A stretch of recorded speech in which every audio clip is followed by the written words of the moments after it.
Essa história começa com um homem que ia trabalhar todo dia em trens lotados e sempre voltava para casa no último trem. Era uma vida bem monótona, até que ele acabou morrendo de exaustão e teve a chance de reencarnar em outro mundo. Foi aí que ele virou o senhor de uma vila remota e passou a usar seu poder para fazer o lugar prosperar. A história começa com o garoto abrindo os olhos. Ele percebe que as mãos dele são pequenas demais e fica se perguntando o porquê. Ele corre até a janela e dá de cara com uma paisagem curiosa, mas logo uma jovem aparece correndo para impedir que ele caia. O protagonista pede desculpa, dizendo que a vista era linda, e ele acabou ficando hipnotizado. E isso deixa a garota surpresa, porque a criança mal tem 2 anos e ele nem deveria conseguir falar ainda. O protagonista também acha isso estranho, mas sente como se já tivesse vivido ali antes. Então percebe que essa é a tal reencarnação. Ele até lembra o nome dela, Tial, a criada dele. O nome do protagonista é Ban Ney Fértil. O pai dele se chama Jalpa Fértil e é um marquês. Os irmãos são Múrcia, Yarde e Cesto. Ban se reúne com a família para comer e aí conhecemos seus irmãos e o pai, que é o lorde da casa. Todos têm expressões bem fechadas, exceto quando falam com Ban, já que ele é tratado com carinho por ser fofo. Nesse momento, ele percebe que manteve todas as memórias da vida passada. Observando melhor, ele nota que o pai é realmente super rígido e até meio assustador. O homem pergunta a cada filho o que eles vão fazer no dia, e todos precisam dar uma resposta decente.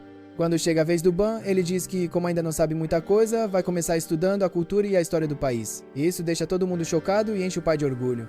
Ele achava que estava mimando demais o filho mais novo que sua esposa Mira deixou antes de morrer, mas agora vê que, com apenas 2 anos, Ban já é incrível. Ele não tem dúvidas de que o garoto herdou sua poderosa magia de fogo e acredita que o futuro da família está garantido com ele. Já mal pode esperar Ban completar 8 anos para descobrir qual magia ele vai despertar. Nesse mundo, a aptidão mágica é algo essencial. A nobreza precisa dominar os elementos de ataque para proteger o povo: fogo, água, vento e terra. Quem nasce com afinidade para outros elementos é visto como uma vergonha. O pai e os irmãos de Ban dominam os 4 elementos, e ele começa a se perguntar se o mesmo vai acontecer com ele. Por enquanto, ele se dedica totalmente aos estudos. Passa horas na biblioteca com a Teal, aprendendo sobre a geografia do mundo, as bestas, as raças, tudo. As outras criadas acham estranho ver a Tial respondendo ao Ben como se ele fosse um adulto. Ele pergunta sobre artefatos mágicos como cristais e joias que armazenam energia. As meninas ficam chocadas, afinal ele só tem 2 anos. Para elas ele é um prodígio completo. Então aparece um mordomo carregando vários livros. O nome dele é Esper, o mordomo-chefe que serve a família há décadas. Ban fica um pouco intimidado por ele. O homem é bem rígido e começa a pressioná-lo para aprender ainda mais. Faz Ban somar números usando os dedos e, quando ele acerta, decide começar a ensiná-lo de forma intensa. Graças a isso, o protagonista aprende a ler, escrever, fazer contas e tudo o que precisa saber. 2 anos se passam e Ban completa 4 anos. Ele começa a treinar esgrima, sendo ensinado pela própria Tial, que continua tratando ele com muito carinho, coisa que não agrada muito às outras criadas. Mesmo assim, Ban continua sendo gentil. As outras pedem que ele castigue a Tial, mas ele não quer. Elas insistem tanto que ele acaba só dando um leve tapinha na testa dela, achando que isso já é punição suficiente. Ele treina esgrima todos os dias até completar 5 anos e já consegue lutar de igual para igual com garotos mais velhos do exército. Ban evolui rápido, principalmente pela diferença enorme de experiência. Entre os homens, ele também é visto como um prodígio, mas o que mais chama atenção é que ele é humilde e gentil, não liga nem um pouco para status ou posição. Em um desses treinos, ele encontra D, o subcomandante dos cavaleiros, que pede para ver as mãos dele. D fica surpreso, porque mesmo treinando tanto, Ban não tem calos e a pele é bem macia. Ban até gostaria de treinar mais, mas não consegue por causa da quantidade absurda de estudos. D comenta que corre um boato de que o Esper quer que Ban estude 3 vezes mais que os outros. É aí que Ban percebe que eles estão usando ele como uma espécie de cobaia. Mas o D fica todo animado e diz que ele pode conseguir permissão para treinar mais com a espada. O D acha que o Ban devia virar um homem forte para liderar o reino. Já o Ban prefere manter um equilíbrio, porque ele gosta das 2 coisas. Mesmo assim, o D acaba virando o treinador particular dele. Só que o treino fica 3 vezes mais pesado. O D ama exercícios e não deixa o Ban nem descansar, porque diz que senão fica entediado. Mesmo assim, o nosso protagonista sente que está se divertindo desde que chegou nesse mundo. Na vida passada, ele nunca tinha se sentido tão satisfeito. Ele quer continuar vivendo ali e aproveitar tudo ao máximo. Com apenas 6 anos, ele já começa a ser chamado de criança prodígio. Ele leva uma vida puxada, cheia de estudos e treinos com espada. Faz exatamente a mesma coisa todo dia e, com o tempo, isso começa a cansar. Ele percebe que se continuar assim, não vai conseguir aproveitar a vida. Por isso, um dia ele fala pra Teal que quer sair pra brincar. Aí eles acabam indo ao mercado. Quando chegam lá, o Ban fica impressionado com a quantidade de gente. Eles também passam perto da companhia Mary, uma grande empresa mercante. Mas enquanto ele admirava o lugar, acaba se deparando com uma cena bem desagradável. Um homem estava gritando com uma criança e ainda teve a audácia de falar mal do príncipe. Os cavaleiros quase arrancam a cabeça dele, mas por sorte isso não acontece. Mesmo assim, o Ban manda eles pararem, porque quer saber por que aquele homem estava tratando a criança daquele jeito. O cara diz que é o filho dele, então não tem nada de errado, e que pretende vendê-lo como escravo. A Teal explica que famílias muito pobres acabam vendendo os filhos que não conseguem sustentar para sobreviver, o que é algo totalmente horrível. Aí aparece outra personagem curiosa, uma garota que reconhece o Ban como filho do Marquês. Ela chega toda animada e dá boas-vindas a ele na companhia Mary. Ela se apresenta como Rosalie. O pai que ia vender o garoto quase tem um ataque ao descobrir que eles são da realeza, mas o Ban tá mais interessado em saber quanto ela pagaria por uma criança escrava. A Rosalie analisa o garoto e pergunta se ele tem alguma aptidão mágica. Segundo o homem, ele tem talento para roubo. A Rosalie diz que isso não vale nem 3 moedas grandes de prata. Isso deixa o velho furioso, e ele começa a bater no garoto na frente de todo mundo, dizendo que ele não vale nada. A Rosalie tenta impedir, mas como ele é o pai, ninguém pode interferir. O homem já estava indo para outra loja quando o Ban o interrompe, dizendo que quer comprá-lo e que vai pagar 5 moedas grandes de prata. Ele pergunta para Teal se ela tem dinheiro, e ela tem sim. Ele entrega as moedas, o homem pega tudo e sai correndo, deixando o menino jogado no chão. O Ban se aproxima e solta ele da corda. Pergunta se ele consegue ficar em pé. O garoto estranha, porque nunca foi tratado com tanta gentileza. O protagonista pergunta o nome dele, e ele se apresenta como Kamzin.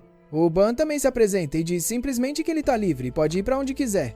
Isso deixa Teal confusa, porque tecnicamente ele comprou o garoto como escravo, mas o Ban só queria salvá-lo. Ele pergunta se o Kamzin tem pra onde ir, mas como não tem resposta, o Ban convida ele pra morar na mansão. Os guardas avisam que duvidam que o Marquês deixe ele entrar, a não ser que seja como escravo, e nisso eles não veem problema. A Rosa lhe explica que antes eles precisam fazer o pacto de escravidão. Ela pede para os dois estenderem as mãos, age como intermediária e cria o contrato. Um símbolo de escravidão aparece na mão do Kamzin. A Rosalie faz isso de graça, já que é a primeira vez que o Ban visita a loja e ele agradece. Depois disso, eles vão comprar roupas para o garoto. Com o tempo, os dois criam uma amizade bem legal. O Kamzin passa a trabalhar na mansão. Um dia, ele vai procurar o Ban porque o subcomandante D tá chamando por ele. Como o Ban não quer treinar, dá um biscoito pro Kamzin e pede pra ele dizer que ele não tá ali. Aí o Ban percebe que o Kamzin não tá usando as luvas. Ele diz todo orgulhoso que aquele símbolo representa o vínculo deles, por isso queria mostrar. Mesmo assim, acaba colocando as luvas porque foram um presente do Ban. Logo depois, o D aparece procurando o Ban, que se esconde rapidinho. O Kamzin tenta dizer que o jovem mestre não tá ali, mas o D não é nada bobo. Ele ouviu a voz do Ban e ainda percebe as migalhas na boca do Kamzin. Na hora entende que ele foi subornado. Mesmo assim, o Kamzin diz que é escravo do Ban, e o D gosta da ousadia dele. Ele fala que se o Ban não tá ali, então vai usar o Kamzin pra treinar. E leva o garoto embora enquanto o Ban fica morrendo de pena do coitado. Daqui pra frente a história fica bem interessante, porque a gente vai pro dia em que o Ban faz 8 anos e chega a vez dele fazer o teste de aptidão mágica. Todo mundo espera um resultado incrível porque todo mundo gosta muito dele. A família do Ban tem afinidade com os 4 elementos, mas na hora do teste acontece o impensável. O Ban não tem aptidão para nenhum deles. Para piorar, ele só tem aptidão para magia de produção, que é considerada a mais inútil de todas. Com ela dá para fabricar materiais e usar a imaginação para criar espadas, joias e esse tipo de coisa. Mas o pessoal acha isso completamente inútil, já que tudo isso pode ser feito sem magia. Isso gera um conflito enorme, porque o pai dele e toda a família têm a missão de proteger o reino. Uma magia inútil dessas não serve para isso. A mãe do Ban, Mira, e o pai dele eram extremamente poderosos. Então não faz sentido nenhum o filho mais novo ser tão fraco assim. O pai fica extremamente decepcionado, transforma todos os ideais que tinha em vergonha e chega a se sentir patético por ter confiado no próprio filho. Ele chega até a puxar a espada, pronto para atacar o Ban. O Ban sabe que tem um problema grave que precisa fazer alguma coisa, mas o choque é tão grande que ele simplesmente não consegue se mexer. É aí que um de seus irmãos mais velhos, Múrcia, se coloca na frente do pai. Jalpa pergunta que diabos ele acha que tá fazendo, e então o Múrcia dá uma ideia. Ele diz que na fronteira do marquesado dele, existe uma vila que nunca conseguiu se desenvolver. Ele sugere mandar o Ban pra lá, uma vila que nem nome tem. O lugar mal tem 100 habitantes, não produz nada especial. As montanhas do norte até têm recursos, mas estão cheias de feras e ninguém nunca conseguiu explorá-las. É literalmente um lugar isolado de tudo, que só serve como um tipo de acampamento militar. Como o território foi adquirido recentemente, a lealdade do povo ainda é frágil, então mandar alguém da família pra lá ajudaria a ganhar confiança. Ele diz pro Ban que vão mandá-lo pra lá assim que ele estiver pronto. O pai agradece dizendo que finalmente encontraram alguma utilidade pra alguém tão inútil quanto o Ban. A família vai embora, deixando só o Murcia e o protagonista. Assim que ficam sozinhos, o Murcia se ajoelha na frente do Ban e pede desculpa. Ele diz que não queria ver o irmão sofrer e que foi por isso que fez uma proposta tão absurda. Ele até diz que aceita ser odiado, se o Ban quiser. Mas o Ban sabe muito bem que o pai queria matá-lo, então tudo que ele consegue fazer é agradecer. O Murcia ainda diz que se o Ban precisar de qualquer ajuda, ele fará tudo o que estiver ao alcance dele, porque ele é o único irmão decente daquela família. A notícia se espalha rápido pelo reino. O Ban não tem talento mágico e vai ser exilado. A Teal entra em desespero, porque não quer que levem o jovem mestre embora. Mas, no fundo, o próprio Ban até que quer ir. Ele pensa que ser lorde de um lugar rural desses não deve dar muito trabalho, então vai ter bastante tempo livre. O plano dele é transformar aquela vila num lugar do jeito que ele quiser e viver em paz. Para preparar a viagem, o Murcia contrata alguns aventureiros para ajudar, já que o pai nem quis emprestar escolta. Do pessoal dele, o Ban só pode levar o Kamzin, provavelmente só porque ele é um escravo. Mas aí a Teal aparece correndo, desesperada, dizendo que é a serva pessoal dele e que vai com ele de qualquer jeito. Além disso, o D também decide acompanhá-lo, porque ainda tem muita coisa para ensinar ao Ban sobre a espada. Junto com ele, vão mais 2 soldados que sempre estiveram ao lado do Ban. E para completar, o Esper antecipa a própria aposentadoria, deixa um sucessor no lugar e decide passar o resto da vida supervisionando a educação do Ban. O Ban não percebe na hora, mas no fim das contas, as pessoas mais próximas e que mais o amam são justamente as que decidem deixar o reino para ir com ele. Lá no fundo, ele já sente isso, porque durante toda a viagem ele não para de sorrir. Ele tinha medo de ir embora, é verdade. A família praticamente o expulsou. Mas as pessoas que ele mais gosta estão indo junto. O reino nem sabia que o Ban ia partir, mas um dos soldados pega 2 cavalos e sai espalhando a notícia por todo lado. A cidade inteira vai se despedir dele com tudo que tem.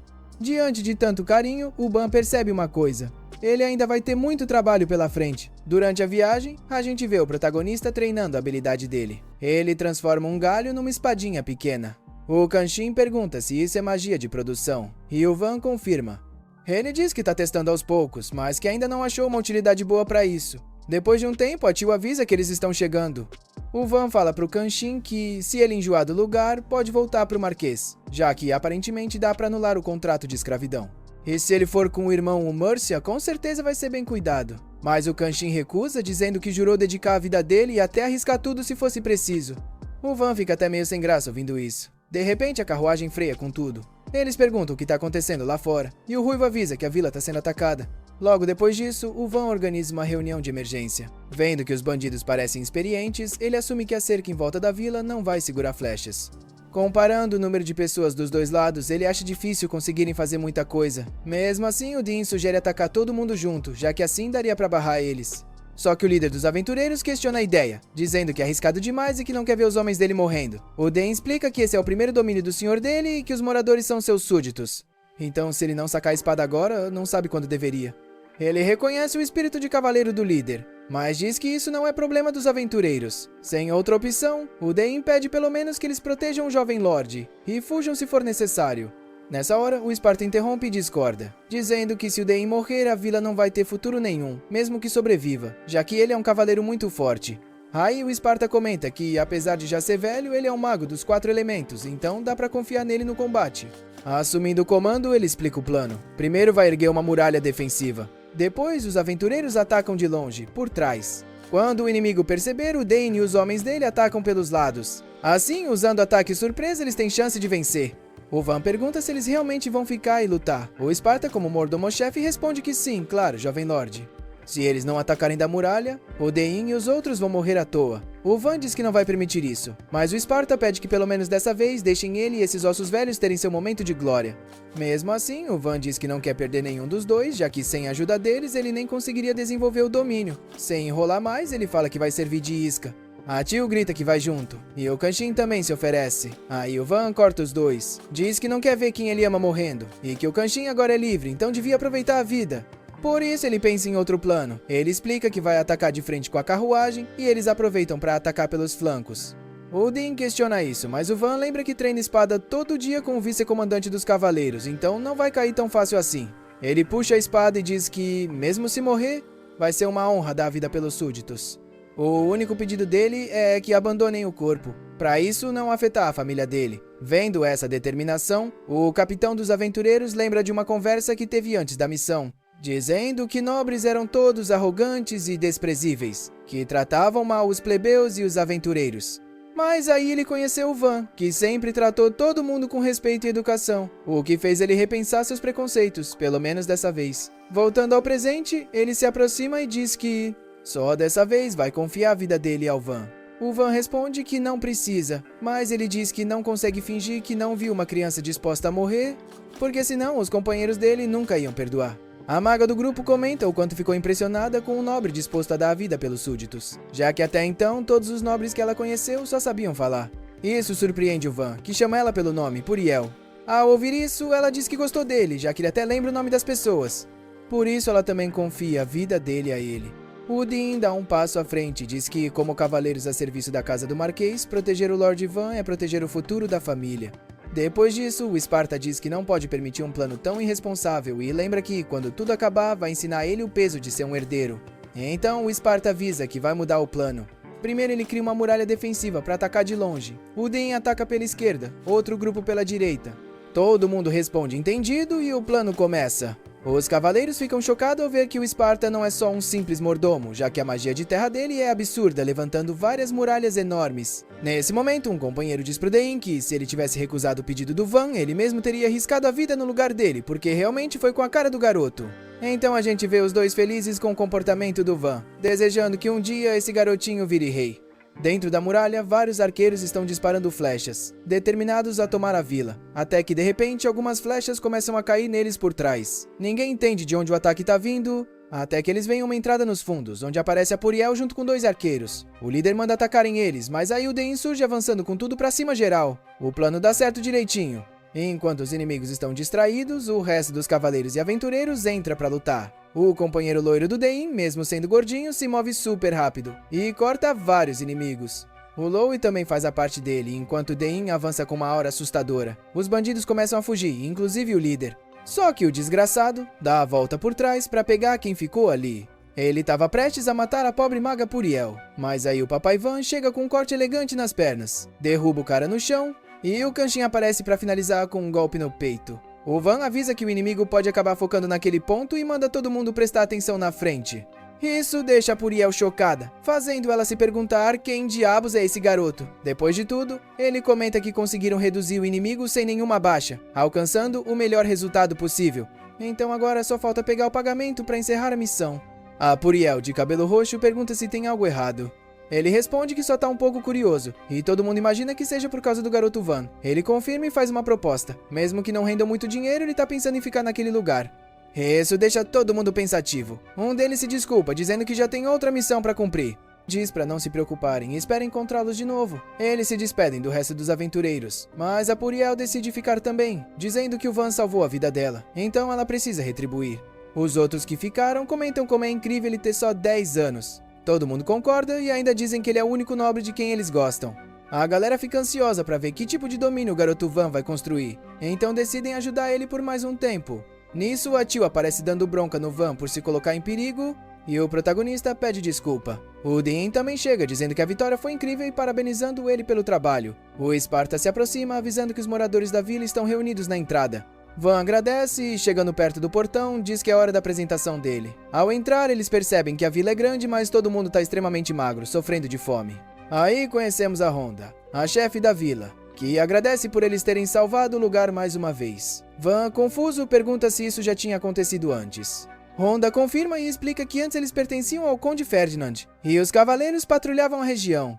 Mas isso parou depois que passaram a pertencer ao Marquês Fértil. Sabendo disso, Van pede desculpas em nome do pai dele, dizendo que ele ainda não conhece bem a situação das vilas menores. A Honda pergunta se isso quer dizer que, como eles não pagam muitos impostos, não vale a pena protegê-los. Van diz que reclamar não vai adiantar. Isso incomoda um deles, mas Van explica que tá falando do futuro da vila. Ele diz que, apesar dos nobres terem grandes responsabilidades, o problema são as leis impostas pela família real Belriné. Eles não podem mudar as leis do reino, pelo menos não agora, Então, só resta buscar soluções. Van propõe 3 medidas bem claras. Primeiro, dar à vila um valor que o reino não possa ignorar. Segundo, ganhar dinheiro e contratar mercenários. Terceiro, reformar e desenvolver a vila. Uma mulher comenta que eles já tinham pensado nisso, mas que não é nada fácil. Van tranquiliza ela, dizendo que agora eles têm ele como novo lorde. A reação não é das melhores, então o Esparta se apresenta como o antigo mordomo-chefe da casa do Marquês e afirma que o Van é um gênio. Odin também entra na conversa, se apresentando como vice-comandante dos Cavaleiros de Fértil. Isso anima a chefe Honda, que pergunta se isso quer dizer que ele domina os 4 elementos. Van esclarece que só tem aptidão para magia de produção. Na hora, a expressão de esperança muda para uma tristeza profunda, já que esse tipo de magia é considerado o pior de todos. Nisso, um dos aldeões pergunta sobre os impostos, já que antes eles cobravam 30% da colheita. Então o Van diz que por enquanto vão reduzir para 10%. Isso deixa todo mundo da vila aliviado. Com isso resolvido, Van sugere começar a reforçar as muralhas. Ele pergunta para o Esparta se a magia de terra dele dura com o tempo. O Esparta responde que ela fica firme enquanto ele estiver alimentando com mana. Ou seja, quando a mana acaba, tudo vira só um monte de terra. Isso já parece suficiente para o Van, então ele pede para ele levantar umas paredes como medida provisória. Todo mundo fica surpreso quando vê que ele ergue uma muralha em questão de segundos. Depois disso, o Van pede para ele também fazer um fosso para impedir invasores. Os cavaleiros se oferecem para cuidar disso e ainda dizem que vão preparar armadilhas e buracos. O Van acha isso sensacional e, virando para os aldeões, diz que a cooperação deles vai ser essencial para a vila renascer mais forte do que nunca. Depois disso, o protagonista fala que quer testar um pouco da magia de produção dele. Ele pega um pedaço de tronco e se concentra. Um calor começa a subir devagar da parte de baixo do estômago. Ele envia mana para as pontas dos dedos e visualiza cada fibra da madeira sendo trançada como uma corda, sabendo que quanto mais finas forem, melhor vai ser o bloco de madeira que ele vai conseguir. Aí o tio e o Kenshin perguntam o que ele acabou de criar. O Van responde que é um bloco de fibras, algo parecido com nanofibra, palavras que eles não conhecem. Então fazem umas caras bem estranhas. Depois de um tempo, o Jin passa por ali. Ao ver todos os blocos que o Van criou, ele pega um e comenta que é bem leve, mas duro. Então pergunta se pode tentar cortar. O Van deixa, mas quando ele tenta, só consegue acertar o bloco e mandar ele voando pra longe. O cubo continua intacto, mas acaba danificando uma árvore. Todo mundo fica chocado com isso. O Din mais ainda, já que ele atacou com força suficiente para partir uma rocha, o que significa que o Van conseguiu exatamente o que queria. Algumas horas depois, o Van já criou ainda mais cubos e até armas. O Din pergunta se a mana dele ainda não acabou, mas o Van diz que ainda nem sentiu cansaço. Aí o Din comenta que a magia de produção consome tanta mana que normalmente é difícil criar um único objeto, por isso ela é conhecida como uma magia inútil. Por pura curiosidade, o Van cria uma katana. Ele percebe que o Kenshin fica fascinado, então entrega a espada pra ele. Aí ele nota que o tio também parece estar esperando algo, então, como homem de poucas palavras que é, ele entrega um machado pra ela. Pela expressão estranha que ela faz, o Van pensa se ela não gosta de machados. O tio finge dizer que é um machado magnífico, mas na verdade ela tá completamente hipnotizada olhando pra ele. O Van fica feliz que ela tenha gostado, mas olhando melhor, decide que da próxima vez vai fazer um acessório mais bonito pra ela. Já de noite ele vai descansar. Comenta que o corpo inteiro dói, já que dormiu ao relento durante toda a viagem. Além disso, ele se sente sujo por não ter conseguido tomar banho. Ele também sabe que o tio e o Kenshin fingem que estão bem, mas com certeza tão cansados quanto ele. Então, antes de reforçar as defesas, ele decide garantir o básico. E aí ele toma uma decisão, construir uma casa. No dia seguinte, todo mundo acorda. Os moradores veem os cubos que o Van juntou e perguntam o que são. Então o Van pergunta se eles se importariam se ele construísse uma casa naquela área. O velho diz que eles quase não usam mais a praça ultimamente. Então parece um lugar ideal e perfeito para a mansão do senhor deles. O Van agradece e pensa consigo mesmo que, quando tudo estiver mais calmo, vai organizar festivais e carnavais. Em seguida, ele se concentra para construir a casa, visualizando todas as partes necessárias na cabeça: pilares, estruturas fixadas no chão, paredes e telhado. Ele então libera sua magia e cria uma mansão em questão de segundos. Todo mundo vê isso e fica completamente impressionado com a casa que acabou de surgir. Todos o elogiam e ficam sem palavras. O Van fica feliz em ver que sua magia de produção é útil para todo mundo, embora, sendo sincero, o tamanho da casa tenha passado um pouco do limite. Os moradores da vila comemoram, completamente chocados, ao verem o Van construir uma mansão linda em questão de segundos, usando a magia de produção. A estrutura surge a partir de materiais brutos, como se tivesse sido criada por intervenção divina. Nesse momento, Van percebe que a magia de produção é muito mais adequada para governar uma vila do que magia elemental focada em combate. Essa descoberta é bem interessante para ele. É como se estivesse encontrando um caminho totalmente diferente para o poder. Van sente que as pessoas com certeza se sentiriam muito mais confortáveis vivendo sob o comando de um lorde que se preocupa em melhorar o dia a dia delas com magia de produção, em vez de alguém que só sabe usar magias ofensivas absurdamente fortes. O Kaansin sai correndo todo empolgado até o Van e diz que prefere 1000 vezes morar na vila dele do que naquele reino horrível governado pelo Lorde Jarpa. O Van fica meio desconfiado dessa opinião, já que o Kaansin claramente é suspeito para falar. O Espada se aproxima do Van e explica que o que essa vila sofrida realmente precisa é de um Lorde capaz de melhorar a vida cotidiana das pessoas. Por isso, ele acredita que o Van é a melhor opção possível. Dee e Orto concordam, ainda tentando processar o choque de ver o Van criar uma casa inteira só com madeira e magia. O Van diz para eles não se preocuparem com falta de moradia. Ele consegue construir casas para todo mundo, desde que tragam madeira suficiente. Os aventureiros e cavaleiros se enchem de motivação e decidem transformar a coleta de madeira numa competição. Depois disso, Rond e os outros moradores vão até o Van cheios de pedidos. Eles pedem para ele construir casas novas, já que as atuais estão em péssimas condições. O Van dá uma olhada e vê que realmente estão horríveis, mal dá para chamar aquilo de casa. Mesmo sabendo que esse trabalho vai acabar com todas as energias dele, ele decide ajudar e promete construir uma casa nova para cada morador. Quando ouvem isso, os moradores começam a comemorar de verdade, cheios de alegria. O Van se sente profundamente feliz porque a magia de produção que a nobreza sempre tratou como algo inútil agora está ajudando ele a colocar sorrisos reais no rosto das pessoas. O Van começa a trabalhar na hora, usando sua magia para consertar e reconstruir cada casa até todas parecerem recém-construídas. Ele explica que deixou todas iguais para evitar diferenças injustas entre vizinhos. Por enquanto, isso já resolve, mas no futuro ele pretende criar casas adaptadas às necessidades de cada um. Os moradores ficam radiantes ao finalmente ver mudanças reais acontecendo. Eles agradecem o Van com tudo que tem, e ver essa gratidão sincera faz ele se sentir completo de verdade. O Van decide construir uma casa de banho pública simples ao lado da mansão. A galera da vila fica super animada quando vê a construção pronta. A ideia inicial era usar o banho só pra ele, mas ele fica feliz em saber que os moradores curtiram. Ele não construiu a casa de banho sozinho, o Kamsin e a Plui ajudaram. Mais tarde, naquela noite, o Van consegue um tempinho de paz no banho junto com o Kamsin. Depois que o Kamsin sai, o Van percebe que o amigo ganhou um pouco de músculo, que deixa ele até meio com inveja. O Kamsin admite que ganhou massa muscular por causa do trabalho pesado recente, mas diz que ainda tá bem magro se comparado ao físico absurdo do Dee. Nessa hora, o Dee e os amigos aparecem do nada, todos pelados dizendo que deviam tomar banho juntos, porque homem cria laços mais fortes quando tá pelado. O Van percebe na hora que esse é o momento perfeito pra fugir, mas o Dee segura ele com força e puxa de volta. Depois de várias horas extremamente constrangedoras desse momento de união, o Van finalmente consegue escapar pro quarto, se joga na cama macia e apaga. Ele se sente calmo, relaxado e genuinamente satisfeito. No dia seguinte, o Van fica feliz ao ver que os cavaleiros e aventureiros trabalharam duro cavando um fosso profundo ao redor da vila. O único problema é que ainda não tem água lá dentro. Então ele percebe que precisam achar uma fonte de água o quanto antes. O Van então cria um novo plano. O Espada vai usar a magia dele para desviar a água do rio próximo e criar um canal ligando até o fosso, enquanto o Dee e os outros continuam ampliando o fosso na base da pá. Depois que tudo estiver pronto, o Van pretende usar a magia de produção para reforçar as paredes do fosso. Enquanto observa todo mundo trabalhando, o Van começa a ficar meio irritado ao perceber que o Dee parece estar curtindo cavar muito mais do que qualquer pessoa normal deveria. Mesmo assim, ele fica feliz de ver todo mundo cooperando e trabalhando em equipe.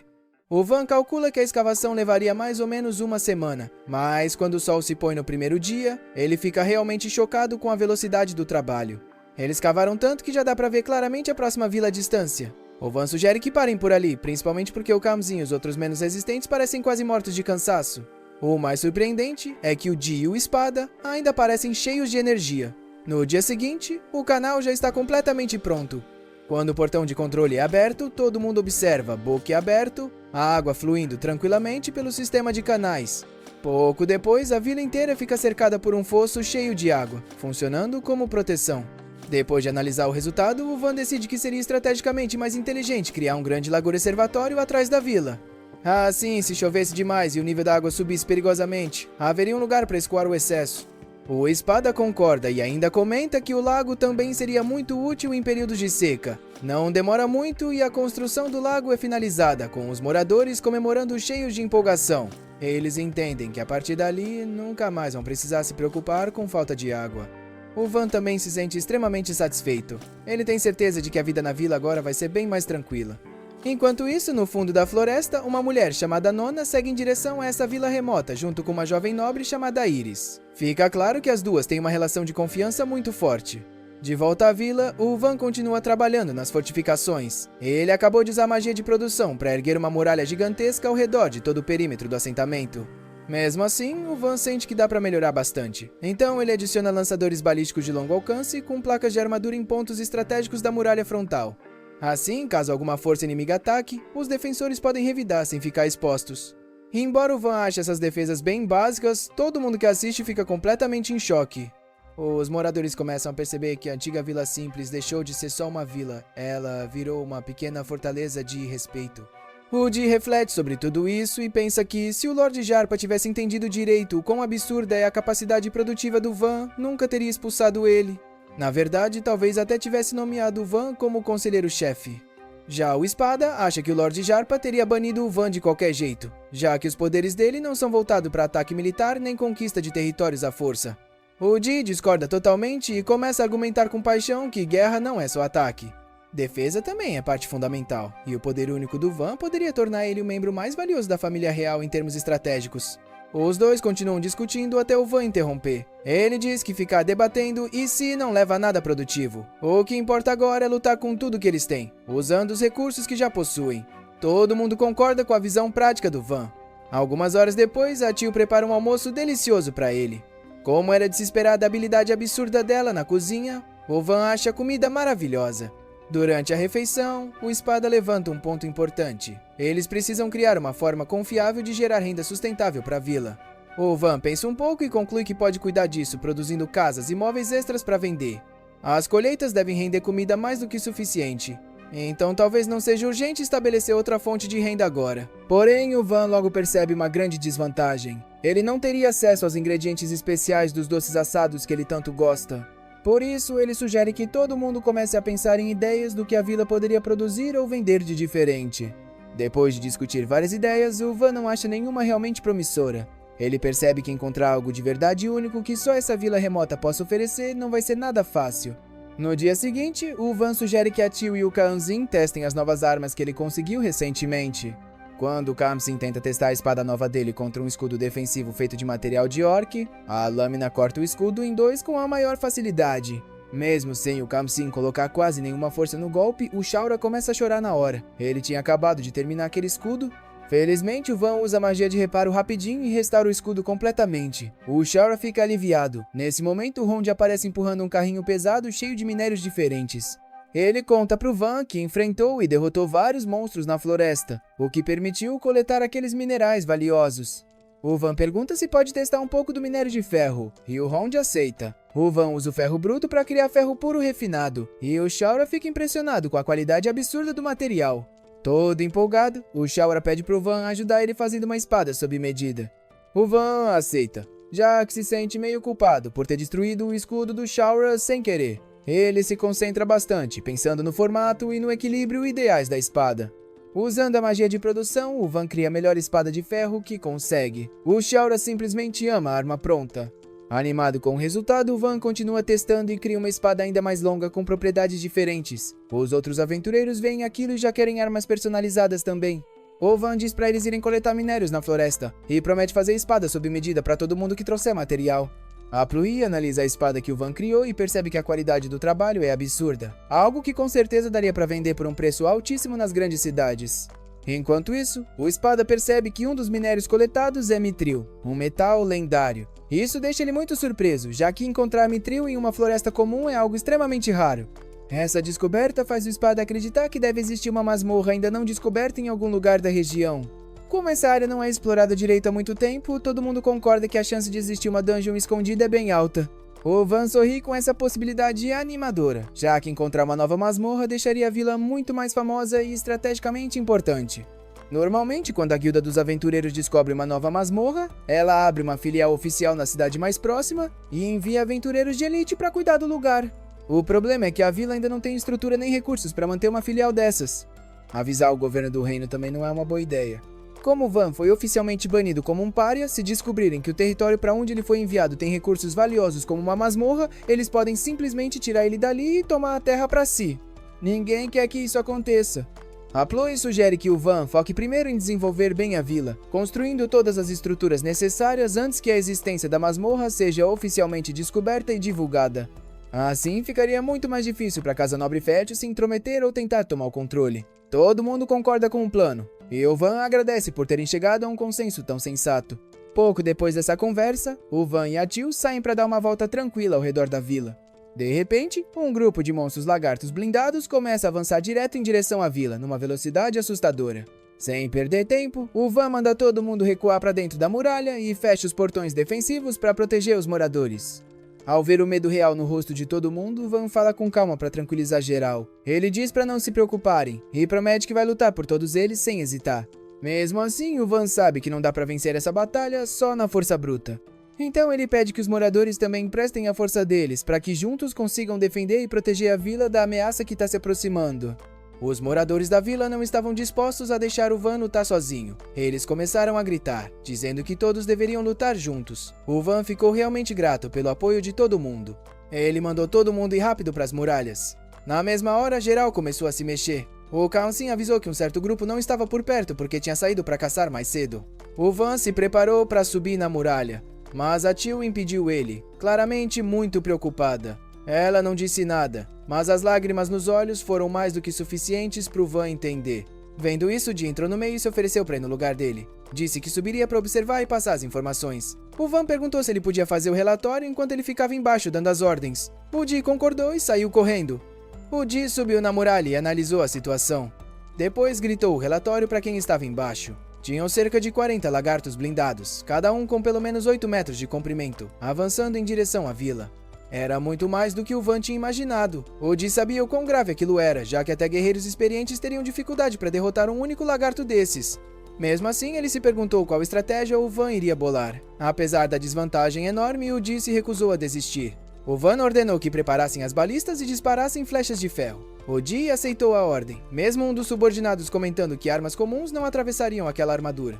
Oji sabia disso, mas já tinha sobrevivido a batalhas que pareciam perdidas antes. Ele disse com firmeza que nunca tinha perdido uma batalha e, confiando na decisão do Van, mandou carregarem as flechas de ferro. As palavras dele levantaram o moral de todo mundo. Os moradores carregaram as balistas e, sem hesitar, Oji deu a ordem de fogo. Quando as flechas atingiram os lagartos, atravessaram eles sem dificuldade. Vários disparos depois, 10 lagartos blindados caíram. Oji ficou completamente surpreso. A vila explodiu em comemoração. Ele percebeu ali o quão absurdamente fortes eram os projéteis das balistas que o Van tinha desenvolvido. Só que restava apenas uma flecha de ferro por balista. Com os monstros ainda avançando, eles recarregaram e dispararam mais uma vez. Assim, finalizaram a segunda leva.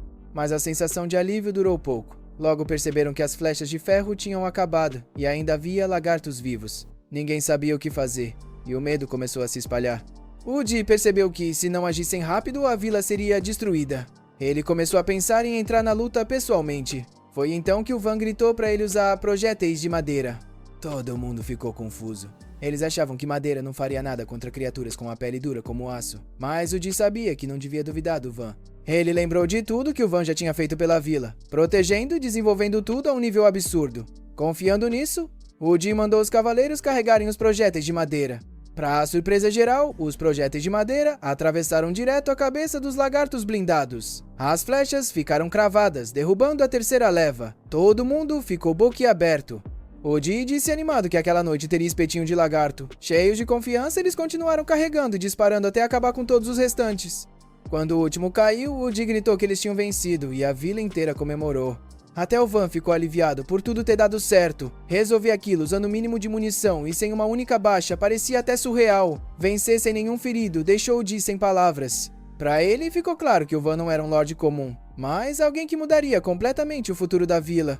Mais tarde, todo mundo começou a esfolar os lagartos e separar a carne. Escamas, couro e carne foram organizados, e os moradores trabalharam juntos cortando, limpando e preparando tudo. Quando o Van viu a quantidade enorme de carne que conseguiram, sugeriu fazer um grande banquete naquela noite para comemorar. Durante o banquete, tudo foi perfeito. A vila inteira comeu, bebeu e riu junto, compartilhando comida e alegria. Os moradores estavam extremamente felizes. Eles se sentiam sortudos por ter um lorde como o Van. Um deles comentou que nunca tinha visto um nobre que risse e comesse junto com o povo. Muitos pensaram que não poderiam ter desejado alguém melhor. Mais tarde, sentados ao redor da fogueira, a espada conversou com Van sobre o valor dos lagartos. E então alguém comentou que tinha percebido o plano dele. As flechas eram feitas do mesmo material que as armas que o Van havia criado. Bem nessa hora, o Dee passou por ali e acabou ouvindo tudo. Ele ficou com ciúmes ao descobrir que o Van tinha feito armas para os aventureiros, mas não para ele. O pessoal começou a se gabar do fio das armas, da leveza e até da aparência. O time do Dee também pediu para ele fazer armas para eles, mas o Van não quis cobrar nada, só pediu que eles arrumassem os materiais.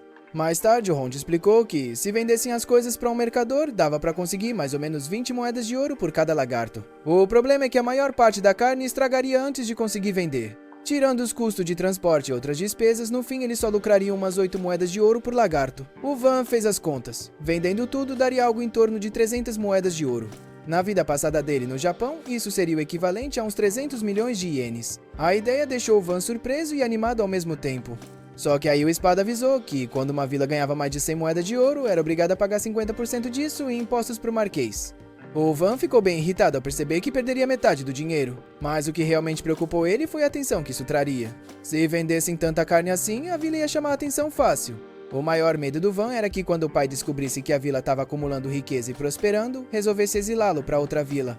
Se isso acontecesse, ele achava que nunca mais conseguiria viver a vida tranquila que sempre quis. Foi então que o Espada comentou que talvez existisse uma forma de manter tudo isso em segredo. Eles poderiam dar o crédito por derrotar os lagartos blindados ao irmão mais velho do Van, o Márcia. Assim, o mérito cairia sobre ele, e a vila não chamaria tanta atenção. O Van percebeu na hora que aquilo era uma ótima ideia. Dar o mérito pro Márcia fazia sentido, ainda mais porque ele ainda não tinha nenhuma grande conquista no nome. No dia seguinte, 2 mercadores chegaram à vila. Tinham dito para eles que era um lugar pequeno e isolado, mas quando viram com os próprios olhos, ficaram chocados. A vila era muito mais desenvolvida do que esperavam. Eles se apresentaram como Bell e Leg, de uma companhia de comércio bem conhecida. O Van os convidou para entrar. Quando chegaram ao armazém, os dois ficaram espantados ao ver a enorme quantidade de peles de lagartos blindados. Eles nunca imaginaram que uma vila tão pequena tivesse derrotado tantos monstros desses. O Bell aceitou comprar todas as peles e disse que mandaria homens para buscar tudo. O Van ficou bem satisfeito. Como a carne não ia durar muito tempo, ele disse que poderiam levar uma parte de graça. Em troca, comentou sobre as armas de alta qualidade que vinha produzindo e perguntou se eles tinham interesse. O Bell e o Leg examinaram as armas e ficaram impressionados com a qualidade. Sem pensar 2 vezes, aceitaram comprar tudo. Depois disso, o Van perguntou se eles poderiam ajudar a divulgar as armas para aumentar as vendas. Os dois hesitaram, e isso fez o Van perceber que eles estavam pensando em monopolizar o negócio. Ainda assim, ele achou a ideia meio ingênua, já que tinha previsto isso desde o começo. Com toda a calma, o Van explicou que seria melhor encontrar uma forma de lucrar mais antes que a divulgação fizesse as vendas explodirem rápido demais. Então sugeriu que eles abrissem uma loja ali mesmo, na vila. O Bell e o Leg ficaram surpresos por ele permitir isso, e agradeceram bastante. Pouco depois, o Van levou menos de 5 minutos para construir uma loja inteira usando magia. Os 2 mercadores ficaram de queixo caído com a velocidade. Enquanto isso, a Iris e a Nona podiam ser vistas do lado de fora dos portões da vila, curiosas para saber se os rumores sobre o senhor da vila ser um prodígio eram verdadeiros. Mais tarde naquele dia, o Espada conversou com o Van sobre o crescimento da vila. Ele sugeriu que já começassem a planejar pensando em no futuro a vila chegar a cerca de 10 mil habitantes. O Van achou isso um pouco exagerado, mas o Espada explicou que, pelo ritmo de crescimento, fazia sentido. O Van confiou no julgamento dele. Foi aí que o Van começou a pensar em redesenhar a vila no formato de uma estrela, já que isso facilitaria bastante a defesa em caso de ataque. Enquanto pensava nisso, um dos cavaleiros entrou correndo e avisou que emissários do condado vizinho de Fernand tinham chegado. Pouco depois, a Iris e a Nona entraram no escritório do Van. A Nona se apresentou, explicando que era uma viscondessa que tinha subido de patente partindo do posto de cavaleira. A Iris se apresentou como a filha mais nova da casa de Fernand e disse que tinha vindo prestar respeito, seguindo as ordens do pai. Todos se sentaram para conversar. O Van foi direto, dizendo que acreditava que elas tinham vindo observar a vila, avaliar a situação do possível inimigo e aprender com o que tinha sido feito ali. A Nona caiu na risada, impressionada que alguém tão jovem com só 8 anos já pensasse de forma tão estratégica. Como Van tinha recebido aquelas terras, o condado de Fernand temia que ele acabasse levando adiante as ambições do pai no futuro. Mesmo assim, o Van tentou tranquilizá-las. Ele explicou que tinha sido exilado para aquela vila simplesmente porque não conseguia usar magia elemental. A Nona apontou na hora que aquilo não fazia sentido. Pelo nível de desenvolvimento da vila, ela calculava que pelo menos 5 mil pessoas tinham participado da construção. O Van ficou quieto por um momento e, de repente, começou a rir. Ele disse que em vez de explicar como a vila cresceu tão rápido, preferia mostrar. Todos foram para fora, e o Van demonstrou sua magia. Usando magia de produção, ele criou blocos e estruturas numa velocidade e precisão absurdas. Nem a Nona nem a Iris conseguiam acreditar no que estavam vendo. Quando o Van explicou que tinha uma aptidão especial para magia de produção, a Iris lembrou imediatamente de algo da infância dela. O Van continuou dizendo que o pai o expulsou do reino depois de descobrir que ele tinha esse tipo de magia. A Nona achou aquilo uma decisão extremamente idiota, já que o rei poderia ter usado o talento do Van para expandir o reino. A essa altura, ela já estava quase completamente convencida das habilidades dele. Então confessou que o principal motivo da visita era oferecer a mão da Iris em casamento, assim a vila e o condado de Fernand evitariam conflitos no futuro. O Van respondeu que não havia necessidade de casamento. Enquanto Fernand não tomasse decisões extremas, não existia motivo para confronto. A Nona admitiu que no começo era contra a ideia porque achava que o Van seria só mais um nobre arrogante. Mas depois de ver como ele realmente era, passou a apoiar o casamento com a Iris. Ela até brincou que se não fosse a diferença de idade, teria considerado se casar com ele. A Nona então olhou para Iris. A Iris respondeu que ainda não tinha certeza e precisava de mais tempo para pensar. A Nona tranquilizou ela, dizendo para não se preocupar, já que passariam a noite na vila e isso daria um dia inteiro para refletir. O Van aceitou que elas ficassem, e em menos de 5 minutos, usou a magia para criar uma estalagem de altíssima qualidade para recebê-las. Mais tarde naquela noite, eles jantaram juntos. A Iris passou boa parte da refeição conversando com o Van e observando o jeito dele. Ela percebeu o quanto ele era honesto, gentil e responsável. Aos poucos, começou a se apaixonar tanto por ele quanto pelas pessoas da vila. Depois do jantar, o Van acompanhou as duas até os quartos. Na porta, a Nona apenas desejou boa noite e entrou. A Iris agradeceu por tudo que ele tinha feito naquele dia e, meio sem jeito, também desejou boa noite. Um pouco depois, o Van percebeu algo importante. Já que a Iris tinha sido enviada como proposta de casamento, era bem provável que ela também tivesse sido afastada da própria vila por não ter magia elemental. Ao entender isso, o Van percebeu que os dois não eram tão diferentes assim. A partir daquele momento, ele decidiu priorizar os desejos e o conforto da Iris em todas as decisões que tomasse. Naquela noite, antes de dormir, a Iris abraçou o travesseiro e ficou pensando no dia seguinte. Ela percebeu que estava realmente ansiosa para acordar e ver o que o novo dia traria. No dia seguinte, Van é acordado pelo tio e pelo Kaozin. Eles mandam ele ir agora mesmo pro lago porque acabaram de ver algo estranho. Van fica meio contra sair da cama, ainda mais porque tá muito cedo. Mas depois dos dois insistirem um tempo, ele acaba levantando e indo com eles. Quando chega no lago, ele vê um monte de moradores reunido por ali. Van vai pra frente e se surpreende ao ver o que parece ser uma sereia flutuando na água. Espada explica que essa criatura se chama Aquabi. É uma espécie rara que quase ninguém nunca encontra. Então Van fica se perguntando o que teria trazido uma delas pra vila. Van tenta falar com ela, mas ela ignora e continua só encarando. Ele decide que oferecer comida pode mostrar amizade, então leva um prato de carne pra ela. Quando chega perto da água, ela nada rapidinho até ele e pergunta se pode ficar com aquilo. Van diz que sim, e ela pega um pedaço e come. Logo ela percebe que não é uma carne comum, mas carne de lagarto blindado. Ela pergunta de onde veio e quem derrotou a criatura. Todo mundo sabe que Van seria humilde demais para admitir que foi ele. Então geral fala que foi graças ao poder do Van. A Aquabi escuta isso e mergulha de volta na água, indo embora para onde veio. Espada vê isso e lembra que a Aquabi quase nunca aparece, então provavelmente não iam voltar tão cedo, mas Espada estava errada. No dia seguinte, uma vila inteira de Aquabi aparece no lago. Van fica ainda mais surpreso, achando que eles voltaram porque ouviram que foi ele quem derrotou os lagartos blindados. Mas Espada já diz na hora que isso não faz sentido, porque ele nunca ouviu falar de algo assim antes. Um Aquabi grande e intimidador diz que quer falar com Van. Ele pergunta se foi mesmo Van quem derrotou os lagartos blindados. Quando Van confirma, todos os Aquabi na água ficam chocados. Então o homem se apresenta como Lavesta, o governante dos Aquabi. Ele também diz que a garota que Van encontrou no dia anterior é a filha dele, Priori. E completa dizendo que está oferecendo ela em casamento pro Van. Van fica completamente chocado ao ouvir isso. Ele pergunta pro Lavesta se existe um motivo específico para essa proposta. Lavesta confirma que sim. Ele explica que por muitos anos a vila deles vem sendo atacada e ameaçada pelos lagartos blindados. Essas criaturas causaram medo e muitos problemas pro povo dele. Então, quando ele soube que existia um senhor nessa vila forte o bastante para derrotá-los, achou que oferecer a filha seria uma forma de proteger o povo e formar uma aliança com alguém poderoso. Van escuta tudo com atenção e percebe que Lavesta não está oferecendo a filha por motivos pessoais, mas só como uma forma de criar uma aliança e manter a vila segura. Pensando nisso, Van diz que não tem necessidade nenhuma desse casamento. Ele promete que vai fazer tudo o que puder para proteger os Aquabi de qualquer perigo, sem exigir que a Priori se case com ele. Lavesta fica surpreso, ele não esperava uma resposta tão calma e gentil. Mesmo assim, diz que se Van insistir, a vila deles estaria disposta a se mudar para perto do assentamento para ficar sob essa proteção.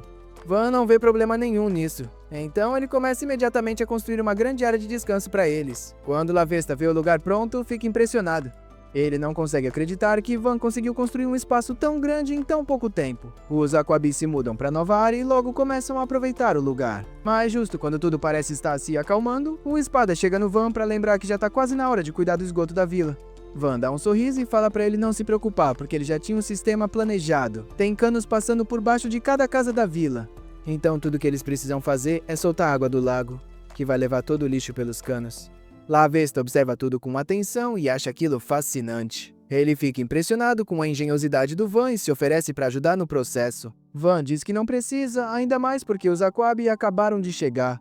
Mas Lavesta insiste, explicando que eles são especialistas em água e conseguem fazer isso sem problema nenhum. No fim, Van aceita e deixa alguns Aquabi cuidarem de abrir a represa e soltar água para limpar os resíduos. Quando o trabalho termina, Van agradece de coração a ajuda de todo mundo. Lavesta comenta que esse tipo de limpeza precisa ser feito várias vezes por dia. Então sugere que os Aquabi passem a cuidar disso regularmente como forma de contribuir com a vila. Van acha a ideia excelente e agradece mais uma vez pela consideração. Nesse exato momento, Iris e Nona chegam. As duas ficam completamente chocadas ao ver Lavesta, já que nunca tinham visto um Aquabi pessoalmente antes. Pouco antes de ir embora, Lavesta chama o Van de genro. Isso deixa a Iris meio enciumada, porque parece que o Van se casou com uma Aquabi. Van nega na hora e tenta se explicar. Mas antes que consiga falar mais alguma coisa, a Priori salta pra fora da água do nada e chama o Van de marido antes de mergulhar de novo. Isso só deixa a situação ainda mais constrangedora. Pra esclarecer tudo, Van leva a Iris pra um passeio tranquilo de barco pelo lago. Ele explica tudo nos mínimos detalhes, garantindo que não aconteceu nada entre ele e a Priori. Depois de conversar bastante, a Iris finalmente entende que foi tudo um grande mal-entendido. Eles passam mais um tempo conversando e curtindo a companhia um do outro. Mas aí, do nada, a Priori aparece nadando com um grupo de amigas até o barco. Ao ver o Van sozinho com a Iris, ela fica um pouco enciumada. Van lembra rapidinho que eles nem são casados, o que irrita a Priori. Ela mergulha na água, claramente frustrada. Os outros Aquabi percebem que o Van deixou a princesa dele chateada e começam a balançar o barco de um lado para o outro. Van e Iris ficam apavorados com o barco quase virando. Mais tarde, Lavesta fica séria ao saber que Van estava flertando com a Iris mesmo com a Priori por perto. Van tenta explicar que ele e a Priori nem estão noivos, mas Lavesta interrompe e propõe resolver isso com uma competição. Ele diz que se os Aquabi vencerem, o Van vai ficar oficialmente noivo da Priori. Van acha a ideia completamente absurda. Do nada, o Di aparece e aceita o desafio na hora. O resto do grupo, animado para derrotar os Aquabi, e apoia totalmente a ideia. No fim, eles acabam convencendo o Van a aceitar. Van recebe o direito de escolher a primeira prova. Ele sugere um jogo simples de vôlei. Ninguém ali nunca viu nem ouviu falar desse jogo antes, então todo mundo acha que é mais uma ideia genial do Van. A primeira rodada é definida, Tio e Nona contra Lavesta e Priori. O jogo começa e o Van se surpreende rápido com quão bons os Aquabi são. Eles jogam muito melhor do que ele esperava, vencendo rodada atrás de rodada e dominando facilmente o time humano. Tio fica frustrado e pensa em desistir, mas a Nona dá umas palavras de incentivo para ele. Com um foco renovado, Tio e Nona conseguem marcar alguns pontos. Mesmo com todo o esforço e trabalho em equipe, não é o suficiente para vencer os Aquabi. No final, Lavesta e Priori vencem a primeira rodada com folga. Como o Van escolheu a última prova, o Lavesta lembra que agora é a vez dele escolher a próxima. Lavesta decide que vai ser uma corrida de revezamento nadando. Assim que o Van ouve isso, ele percebe na hora que é extremamente injusto. Os Aquabi já são nadadores absurdamente bons por natureza, então a vantagem é enorme. O Van sente a pressão bater forte. Se ele perder essa competição, pode acabar sendo obrigado a se casar com a Priori. O Di dá um passo à frente e se oferece para ser um dos nadadores do time do Van. O Kaunsin também se voluntaria.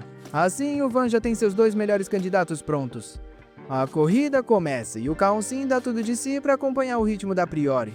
Ela é muito rápida, mas mesmo assim o Kaunsin se esforça ao máximo e ainda consegue passar ela por um instante, antes de entregar o revezamento para o Di. Quando o Di entra na água, ele domina completamente a prova. Com braçadas fortes no estilo borboleta, ele dispara na frente, deixando os Aquabi lutando para alcançar. O Van assiste tudo surpreso, enquanto o Di nada perfeitamente e vence a corrida. Lavesta não acredita no que vê. Ele se pergunta como o time dele conseguiu perder. Mesmo assim, ele não perde as esperanças. Ainda resta uma última prova para decidir tudo. Agora é a vez do Van escolher o desafio. Ele aceita a vitória anterior e pensa com cuidado. Então, do nada, ele cria uma máquina de gelo e anuncia que a próxima prova vai ser uma competição de velocidade para ver quem consegue comer gelo raspado mais rápido. A Iris comenta que ainda não participou de nada até agora e se voluntaria na hora. O próprio Van também entra na competição. Todo mundo vai para a área de descanso para começar o desafio. No começo, todo mundo dá algumas colheradas no gelo e sente aquela dor de cabeça absurda. Mesmo assim, ninguém para. Apesar do desconforto, o Van está decidido a não ter que se casar com a Priori, e a Iris está determinada a vencer por ele. Usando isso como motivação, os dois continuam firmes. Juntos, eles conseguem terminar primeiro e vencem a prova de vez. Lavesta, mostrando espírito esportivo, estende a mão pro Van antes de nadar embora. Mesmo assim, ele ainda chama o Van de genro e pede para ele cuidar bem da Priori. O Van suspira, frustrado, porque mesmo depois de vencer, o Lavesta continua falando como se o casamento fosse inevitável. Enquanto isso, todo mundo parabeniza o Van, cercando ele com sorrisos e elogios. A Iris observa o Van rodeado de pessoas felizes e se sente inspirada. Ela nunca tinha vivido algo assim antes. Quando era criança, os pais dela sempre a negligenciaram, achando que ela era um fracasso. Ela era tímida e nunca se destacava em nada. Isso só mudou quando ela aprendeu magia de marionetes, que permitia controlar bonecos livremente. Pela primeira vez, ela achou que a mãe ficaria orgulhosa dela. Mas, em vez disso, levou um tapa, com a mãe dizendo que magia de marionetes era maligna e proibida entre os nobres. Depois disso, a Iris virou uma excluída. Quando completou 10 anos, um noivado com o Van foi arranjado. Ela achava que ele seria igual aos nobres arrogantes que conhecia, mas o Van era diferente. Ele era gentil, paciente e tinha um talento estranho para magia de produção, considerada inútil pela nobreza. Mesmo assim, ele era confiante e usava sua magia para ajudar a vila. Vendo o exemplo do Van, a Iris decide que quer ser como ele. Ela promete a si mesma que, se esforçar mais, vai conseguir enxergar o mundo do jeito que ele enxerga. Na manhã seguinte, o Van convoca uma reunião com todos os moradores da vila. Ele anuncia que vão precisar construir muralhas adicionais pensando no crescimento futuro da vila. Ele também avisa que, como no dia seguinte é a folga dele, naquela noite vai rolar um grande churrasco. Isso anima todo mundo e os moradores começam a trabalhar cheios de energia. Nesse mesmo momento, a Iris se aproxima do Van e pergunta se pode observar ele enquanto trabalha. O Van aceita, permitindo que ela aprenda com ele. Enquanto isso acontece, lá no fundo da floresta, o Ronde e os outros aventureiros estão sendo perseguidos por algo poderoso e perigoso, mostrando que um novo desafio está chegando. Enquanto isso, Van mostra sua muralha imponente e agradece a todo mundo por ter finalizado o trabalho. Panamera chega impressionada por terem terminado tão rápido. Van comenta que, se começarem a chegar mais moradores, comerciantes ou aventureiros, eles constroem mais casas sem problema. Panamera admite que ficou com inveja. O sonho dela é ter o próprio território, e talvez na próxima batalha ela consiga mais méritos militares para poder pedir suas próprias terras. Então ela pergunta sobre as armas instaladas na muralha. Van explica que são balistas de um modelo maior, capazes de atirar 2 vezes seguidas, e pede para Kamzin fazer um disparo de teste. O tiro corta o céu e atinge uma montanha ao longe em questão de segundos. Panamera fica impressionada e pergunta se tem dessas espalhadas por toda a muralha. Van confirma. Tem mais de 100. Na mesma hora, Panamera diz que quer comprar uma a qualquer custo, mas Van responde que não estão à venda, então ela tenta negociar um favor. Van aceita dar uma para ela, mas pergunta como ela pretende transportar aquilo e o que vai fazer com as flechas. Panamera diz que pode levar numa carroça e, como as flechas são de ferro, ela mesma pode mandar fabricar mais. Mas Kamzin sugere que ela leve pelo menos 2 dali. Ele mostra sua katana e pergunta se ela tem alguma espada que ele possa quebrar. Panamera olha para a katana e acha que não parece nada demais. Então tira uma espada reserva e diz que aquela arma já serviu muito bem em batalha. Se ele conseguir danificar, vai ser um grande feito. Kamzin se prepara e corta a espada instantaneamente. Panamera fica em choque. Eles explicam que é uma criação especial do Van. Kamzin conta que é feita de ferro comum, igual às flechas das balistas. Mas como foi forjada pelo Van, consegue atravessar 2 ou 3 lagartos blindados sem dificuldade. E isso deixa Panamera ainda mais surpresa. Ela então pede mais flechas para Van, e ele aceita. Panamera agradece a Kamzin pela informação, mas nesse momento o grupo da Dia aparece gritando para todo mundo correr. Um dragão surge da floresta. Di manda que eles fujam enquanto tentam distrair a criatura. Mas Van não quer colocar ninguém em risco. Ele pensa em interceptar o dragão, só que está preocupado com os moradores da vila. Panamera intervém, dizendo que o dragão vai atacar de qualquer jeito. Então Van decide, vão usar as balistas. Panamera explica que é um dragão da floresta de nível médio, então ele não cospe fogo. Ela ordena que levem Arte para a vila e que o resto suba para as muralhas.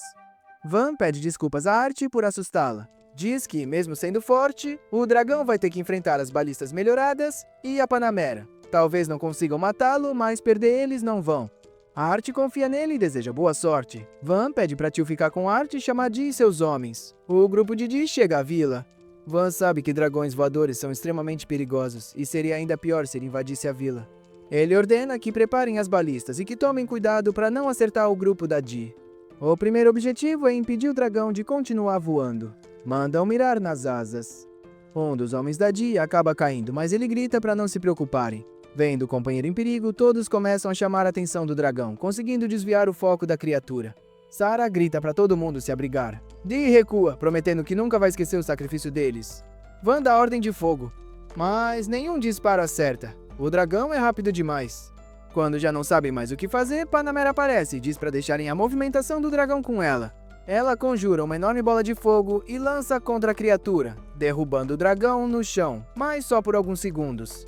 Van percebe que foi confiante demais depois de derrotar aqueles lagartos blindados. O dragão volta a voar. Ele manda atirar de novo. Dessa vez consegue ferir uma das asas. De repente, o dragão vem direto na direção deles. Van ordena mais uma salva de disparos, mas a besta desvia de cada flecha. Enquanto isso, Dee e seu grupo conseguem alcançar a muralha, aliviados por estarem seguros. Só que Van sabe que ali já não é mais seguro. Eles pensam em recuar para a vila, mas Panamera grita que vai ganhar tempo para eles. Ela começa a conjurar outro feitiço de fogo. O dragão desvia, só que isso não é problema. Panamera controla a magia no ar e redireciona as chamas direto para o corpo da criatura, fazendo o dragão cair com tudo no chão. Van entende que ela não é qualquer uma, e sim a usuária da magia de fogo mais poderosa que eles têm. Panamera desce junto com ele e diz que vai se adiantar para preparar a defesa. Van e o resto do pessoal também resolvem voltar para a vila. Só que o dragão se levanta de novo e sobe até o topo da muralha. Van se pergunta quanto tempo mais aquela criatura ainda aguenta. Nesse instante, Espada aparece, caminhando todo elegante na direção do dragão. Van grita para ele recuar, mas ele simplesmente ignora. Espada o tranquiliza, dizendo que só vai ganhar um tempo e depois sai. Ele fica frente a frente com o dragão feroz. Na mesma hora, Espada ergue uma muralha de terra e faz cair uma chuva de destroços que esmagam a besta. Simples assim. Depois disso, ele recua ao lado de Van, andando todo pomposo, o que deixa Van preocupado. Espada se justifica dizendo que correr faz mal para os ossos dele. Van diz que depois cuida disso, mas agora pede para ele ir ajudar na defesa. Espada concorda, e Van sai correndo em direção à entrada. Mesmo assim, ele pensa na condição de todo mundo. Se continuarem daquele jeito, vai ser só questão de tempo até o grupo da Dee ficar exausto. Panamera anuncia lá de cima da muralha que a linha de defesa já está pronta. Van então pergunta se pode cobrar o favor de antes. A loira sorri e aceita, perguntando o que ele quer. Van pede que ela imobilize o dragão quando ele estiver chegando nas muralhas, para que junto com o grupo das balistas eles possam atacar com tudo. Panamera reconhece que é um bom plano, mas acha meio irônico que a magia dela vá servir só para segurar o dragão. Van pede desculpas e promete que, quando tudo acabar, vai dar uma montanha de carne de dragão para ela. Panamera responde rindo que tá tudo bem. O dragão se levanta de novo, e Panamera já fica animada pensando na carne. Van prepara as balistas e avisa. Mesmo com medo, ninguém atira até ter o alvo bem na mira. Eles precisam de mais tempo. Dee e sua equipe chegam e pedem desculpa pela demora. Van pergunta se só os 3 vão avançar. Dee diz que não tem problema, eles têm suas armas. Dee parte pra cima com tudo, mas o dragão bloqueia. A criatura contra-ataca com uma garra poderosa. Os homens dele tentam proteger, mas a força é absurda e os 3 são arremessados. O dragão avança de novo, mas Espada surge e levanta outra muralha para proteger eles. Van grita para recuarem. Panamera avisa que o dragão já tá perto o suficiente. Ela começa a carregar magia outra vez. Explosão de chamas. Dee e seus homens correm para se afastar da explosão. Vendo o dragão imobilizado, Van ordena: atirem com todas as balistas, tudo de uma vez. Todos prendem a respiração enquanto a poeira baixa. Ninguém sabe se o dragão morreu. Dee se aproxima para conferir. Quando vê que o dragão ainda abre os olhos, ele não hesita. Num único golpe, corta a cabeça da criatura. Decapitado. Van solta um suspiro de alívio e anuncia: eles venceram. Todo mundo começa a comemorar. As garotas chegam correndo, perguntando se ele tá bem. Van confirma que sim. Panamera se aproxima de Art, que também está ilesa. Ela então olha para Van e destaca que ele liderou muito bem, parabenizando pela derrota do dragão. Van responde que foi por pouco, ganharam no limite, mas sabe que muitas vilas teriam sido destruídas em menos tempo. Panamera comenta que ele tem grandes heróis ao lado, como Espada e Dee. Afinal, Dee arrancou a cabeça do dragão com um único golpe. E com aquelas balistas incríveis, aquela vila agora é um lugar a ser temido. Ela mesma ficou surpresa por terem atravessado as escamas do dragão. Mesmo assim, Van já pensa em melhorar ainda mais as balistas. Quer que no futuro elas disparem pelo menos 10 flechas de uma vez. Panamera sugere fazer uma cerimônia para comemorar a vitória. Ela explica que quem mais se destacou recebe o título de Matador de Dragão, e esse homem é o Cavaleiro Di. Mais tarde, Van anuncia o feito para toda a vila. Eles vão homenagear aqueles que tornaram a vitória possível. A líder da família Cain, a Viscondessa Panamera Carla Cain, faz um discurso. Ela comenta que um dragão da floresta normalmente arrasta e destrói todas as vilas que encontra pelo caminho, causando danos enormes até em fortalezas. Mas aquela vila sobreviveu, e o melhor, sem nenhuma baixa. Então, ela declara que vai nomear oficialmente os heróis responsáveis por esse feito. Primeiro, Di, que decapitou o dragão com um único golpe. Segundo, Espada, um mago que conseguiu imobilizar a criatura. E por último, quarto filho da família Fértil, Vanei Fértil, que mesmo sendo tão jovem liderou todo mundo, usou uma magia nunca antes vista para reforçar a vila em tempo recorde, e ainda assumiu o comando durante a batalha. Ao ouvir isso, a vila inteira explode em comemoração, aplausos, gritos, todo mundo celebrando. Enquanto isso, Panamera pensa consigo mesma que já conheceu todo tipo de gente, mas nunca imaginou que existiria alguém como Van. Então ela começa a lembrar da própria história. Ela nasceu na capital, em uma família com tradição de cavaleiros. Quando descobriram que ela tinha talento para magia, mandaram ela rapidamente para o condado que oferecia as melhores condições de treinamento. Lá ela treinou até o limite, a ponto de preferir morrer do que desistir. Passava a noite sem dormir, se esforçando ao máximo para se tornar capitã. No fim, reconheceram seus feitos. Com apenas 16 anos, ela se tornou comandante dos Cavaleiros do Condado. Depois disso, participou de várias batalhas, acumulou méritos militares e acabou recebendo o título de nobre. Como Sua Majestade ficou satisfeito com o desempenho dela, 6 anos depois concedeu rapidamente o título de Viscondessa. Já como nobre, certa manhã o Conde Ferdinand a chamou. Ele comentou que queria casar sua filha mais nova com o senhor de uma terra distante. Foi aí que ela conheceu a pequena Arte. No começo, Panamera questionou a decisão do conde, perguntou se não seria melhor apresentar a garota a alguém sem título. O conde respondeu que dependia da situação, mas que se algo desse errado, só ela teria que lidar com uma criança. Foi nesse momento que Panamera entendeu o que estava acontecendo. Ela se aproximou de Arte, se apresentou e prometeu que, se aquele garoto não tivesse talento, ela mesma cuidaria de rejeitar o noivado. Ao ouvir aquilo de forma tão direta, a pequena perguntou, sem entender direito, se estavam expulsando ela de casa. Disse que não queria ir embora. Panamera a tranquilizou, explicando que todos os irmãos dela já estavam noivos. Aquilo era algo comum. Mesmo assim, Arte não parecia convencida. Então, Panamera fez carinho na cabeça dela e disse que esperava que o noivo fosse um bom garoto. Mas, no fundo, ela admitiu que sentiu empatia pela menina, porque, de certa forma, se viu refletida ali. Ela também tinha ficado nervosa quando precisou se separar dos próprios pais. Agora, ali na frente dos aldeões, depois da vitória contra o dragão, Panamera reconhece o quanto Van é incrível. Então ela dá um passo à frente e promete, diante de todos, firmar uma aliança oficial com a vila. Van fica surpreso ao ouvir aquilo, mas ele sabe que se aceitarem vão ganhar muitos benefícios. Panamera então pergunta diretamente, ele aceita a proposta de aliança? Van entende que para alguém na posição dele e com a vila ainda em desenvolvimento, essa é uma oportunidade única. E sem hesitar, ele aceita. No dia seguinte, com o dragão da floresta finalmente fora do caminho, Espada se encontra com Van e diz que já tá na hora de começar os preparativos para o planejamento da cidade. Ele explica que aquela vilinha pode virar uma cidade capaz de abrigar umas 10.000 pessoas. Mas quando chegarem nesse nível, vão precisar dar um jeito de atrair mais moradores.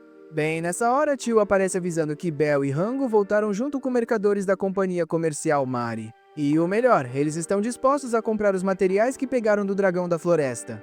Van já fica todo animado. Pouco depois, os mercadores analisam o dragão derrotado bem de perto e ficam surpresos por ele ser real mesmo. Depois de avaliar todas as partes, concluem que deve valer uns 100 Platinums. Quando ouve isso, Van lembra que um Platinum equivale a mais ou menos 100 milhões de ienes. Fazendo as contas rapidinho, ele percebe que o dragão vale algo em torno de 10 bilhões de ienes. Mas quando ele se aproxima para perguntar quanto eles estão dispostos a pagar, os mercadores ficam nervosos e dizem que oferecem 60 Platinums. Van fica decepcionado, porque tinha certeza que ouviu eles falando em 100 Platinums minutos antes. Van vai conversar com Bel e Rango, o que já deixa os mercadores em pânico. Depois que ele explica que os caras só querem pagar 60, Bel e Rango dizem que isso é completamente injusto, porque sabem que vale bem mais. Só que os mercadores puxam os dois de lado e lembram que todos fazem parte da mesma guilda de comerciantes. E como Van não tem outros compradores, ele não vai ter escolha além de aceitar. Bel e Rango recusam na hora. Dizem que respeitam demais o Van para passar ele para trás. E enquanto tudo isso acontece, Van tá ali perto, ouvindo tudo. Os mercadores ficam furiosos e vão embora ameaçando, dizendo que eles vão se arrepender de ter enfrentado eles. Van lembra que ouviu os caras dizendo que Bel e Rango poderiam ser expulsos do grupo comercial por desobedecer. Mesmo assim, os dois dizem que valeu a pena porque nunca conseguiriam enganar o Van. Então Van solta uma ideia. Ele acha que deviam criar a própria companhia comercial. Bel e Rango praticamente gritam de susto, dizendo que não é tão simples assim. Para fundar uma empresa, precisam cumprir 3 condições: pagar a taxa de registro da guilda, ter uma loja própria, conseguir o apoio de um nobre com título. Van acha que as 2 primeiras são tranquilas, mas o apoio de um nobre pode ser complicado. Pensando bem, ele percebe que a única pessoa com um título respeitável que poderia ajudar é Panamera. Ele vai falar com ela e, para surpresa dele, ela aceita na hora. Panamera explica que isso seria uma ótima propaganda para o condado dela, e ainda espalharia a fama de que ela ajudou 2 comerciantes honestos. Van então sugere que ela poderia até dizer que foi ela quem derrotou o dragão da floresta. Isso aumentaria o prestígio dela e faria ele evitar tensão desnecessária. Mas Panamera responde que isso não faz sentido. Se investigarem, provavelmente vão chegar até ele de qualquer jeito. Van fica meio desanimado, só que Panamera diz que tem uma forma de tudo dar certo. Ele pode conseguir um título próprio. Como ele é filho do Marquês Imperador, não precisaria começar como cavaleiro. Provavelmente já começaria como barão. E se for anunciado publicamente que ele derrotou o dragão da floresta, pode até conseguir um título ainda mais alto. Van entra em pânico, achando que isso vai fazer ele chamar a atenção demais. Panamera manda ele parar de pensar assim e encarar como uma honra. Mesmo assim, Van percebe que, se ele ficar com todo o crédito, o pedido de promoção dela pode ser recusado, já que ele estaria levando todo o reconhecimento. Panamera muda o tom e fala firme que não precisa de uma criança de 8 anos se preocupando com ela, e decide que ele vai ficar com todo o crédito mesmo. Depois disso, Van se encontra com Bel e Rango e conta que Panamera concordou em apoiar a nova companhia deles. Na hora que escutam isso, Bel e Rango ficam aliviados e animados demais. Para mostrar gratidão, eles oferecem 130 moedas de Platinum pelo dragão da floresta. Van quase cai para trás quando ouve o valor. É até mais do que os outros mercadores tinham avaliado no começo. Bel e Rango insistem que é o mínimo que podem fazer. Só que depois que a empolgação passa, surge outro problema. Os 2 mercadores da antiga companhia levaram todas as carroças de carga quando foram embora. Ou seja, Bel e Rango não têm como transportar o corpo gigantesco do dragão. Nesse momento, Panamera se aproxima toda tranquila e explica que provavelmente esse era o plano deles. Eles queriam que Bel e Rango entrassem em pânico e voltassem implorando ajuda. Mas ela deixa claro que isso não vai acontecer. Panamera oferece o cavalo de guerra dela. O animal é forte, extremamente rápido e muito superior a um cavalo comum de carga. Com esse apoio, Bel e Rango não precisam mais depender do antigo grupo. Enquanto isso, os 2 mercadores que roubaram as carroças estão indo embora cheios de confiança, rindo e achando que Bel e Rango logo vão voltar pedindo perdão. Só que de repente, eles ouvem cascos poderosos vindo atrás. Antes que consigam reagir, um cavalo veloz ultrapassa eles. Quando olham direito, é o cavalo de guerra da Panamera. E em cima dele estão Bel e Rango. Leva só um segundo para eles entenderem tudo. Com o apoio de uma nobre titulada, Bel e Rango agora podem fundar a própria companhia comercial. Eles não dependem mais do antigo grupo. Os 2 mercadores ficam paralisados de choque. Percebem que perderam completamente qualquer vantagem que tinham. Depois de resolver isso, Panamera vai até o governante do império dela, o Rei Dino, e formalmente pede que lhe conceda um título ao Van. Ela explica que ele já realizou vários feitos notáveis e merece reconhecimento. No começo, o Rei Dino fica claramente surpreso. Quando descobre que Van tem só 8 anos e já governa uma vila pequena, ele fica desconfiado. Também ouve que Van tem grande talento para magia de produção, algo raro para alguém tão jovem. Mesmo assim, Dino pensa que uma criança dessa idade provavelmente seria um lorde incompetente. Panamera então começa a listar com calma todas as conquistas de Van. Explica como ele melhorou a vila, fortaleceu a economia e administrou o povo com responsabilidade. À medida que ela continua, a desconfiança do rei vai diminuindo. Um momento decisivo é quando ela mostra a presa do dragão como prova de que Van derrotou o dragão da floresta. Aquilo muda tudo. Derrotar um dragão já é algo impressionante. Agora, um garoto de 8 anos ter feito isso é extraordinário. A partir daí, o Rei Dino começa a se interessar seriamente por Van. Ele diz que quer conhecê-lo o mais rápido possível e ordena que Panamera organize um encontro. Pouco depois, Panamera vai às ruas do Império e anuncia publicamente que foi Van quem derrotou o dragão da floresta. A notícia se espalha rápido. O povo fica chocado, muitos nem acreditam. Afinal, muita gente sabe que Van é o filho banido de um marquês. A ideia de que uma criança desacreditada tenha feito algo tão grandioso parece impossível. Panamera observa a reação com satisfação. O burburinho nas ruas confirma o que ela já pensava. Van quase com certeza vai receber um título. O público já começa a enxergar ele como alguém extraordinário. Enquanto isso, desde que Panamera saiu da vila, Van está totalmente focado na construção e no desenvolvimento do lugar. Ele começa a construir as casas de um jeito mais organizado e padronizado. Assim, o assentamento deixa de parecer todo espalhado e passa a ter cara de algo planejado. As ruas ficam mais retas, o espaço entre os prédios é melhor distribuído e o lugar começa a parecer mais uma cidade em formação do que uma vila improvisada. Além disso, Van constrói várias torres de vigia altas ao redor do perímetro. Com elas, os guardas conseguem avistar inimigos se aproximando de bem longe. Quando chega a hora do almoço, todo mundo decide subir em uma das torres para comer junto. Lá de cima dá pra ver a vila, ou melhor, o lugar crescendo cada vez mais. Espada observa as casas grandes e bem construídas, além das instalações avançadas que o Van criou. Então ele comenta que já nem faz mais sentido chamar aquilo de vila. Na opinião dele, aquilo já virou uma cidade. O nome original era Vila Van. Depois de discutirem um pouco, os outros sugerem que Cidade Van seria mais apropriado. Van não fica muito animado com a ideia de colocar o próprio nome no lugar, mas vendo como todo mundo está convencido, ele percebe que não adianta discutir. Durante a refeição, Iris de repente fica vermelha e chama o Van meio sem jeito. Ela diz que a partir de agora quer que ele a chame pelo primeiro nome, sem honoríficos. Van só fica feliz por ela se sentir confortável o suficiente para pedir algo assim, então aceita na hora. Nesse momento, o cãozinho aponta em direção ao portão principal. Tem um grupo de pessoas desconhecidas do lado de fora das muralhas. Van e Espada vão imediatamente verificar.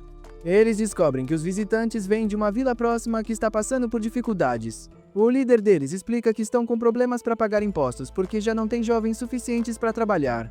Van pergunta o motivo. O senhor explica que Soconda levou todos os jovens homens e mulheres para trabalhar no próprio território. Como resultado, a vila ficou praticamente só com idosos e crianças.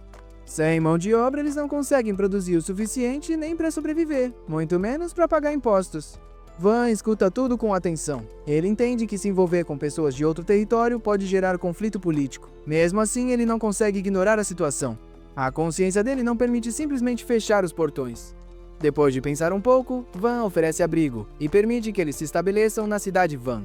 O líder da vila fica surpreso. Van garante que está falando sério. Quando o homem menciona que são cerca de 300 pessoas, Van responde tranquilamente que vai preparar uma casa para cada família.